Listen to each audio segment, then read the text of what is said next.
আগের ভিডিওতে আমি বলেছিলাম আমরা লাঞ্চটা বাইরেই করব। তো আমরা স্ট্যান্ডে যেহেতু এসে আর স্ট্যান্ডের কাছাকাছি এখানে একটা নতুন দোকান খুলে গেছিলো, তো এখানে আমরা সবাই এসেছি। আর এখানে কম্বোগুলো দারুণ দারুণ কম্বো ছিল। এখানে ছিল পোলাও আর চিকেন কষার একটা গোলাপ জামুন নিয়ে 110 টাকা, আর চিকেন বিরিয়ানি 120, আর মাটন বিরিয়ানি 200। তো আমরা নিয়ে নিয়েছিলাম, মানে আমি আর রাজু নিয়ে নিয়েছিলাম একটা মাটন বিরিয়ানি, দুজনে শেয়ারে খেয়েছিলাম। আর এরা দুজন ভুক্কার, ওদের একটাতে হয় না, তো এরা নিয়ে নিয়েছিল পোলাও কম্বোটা, যেটা ওদের মুখ দিয়ে শুনে নাও কেমন হয়েছে।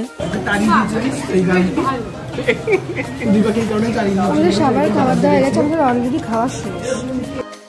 এবার পেমেন্ট করে বাড়ির দিকে যাওয়ার পালা। আর আমি লোকেশনটা একটু বলে দিচ্ছি। লোকেশনটা হচ্ছে চন্দননগর যে রেড চিলি রেস্টুরেন্ট, তার ঠিক অপোজিটে এক্সপ্রেস ধাবা কিচেন।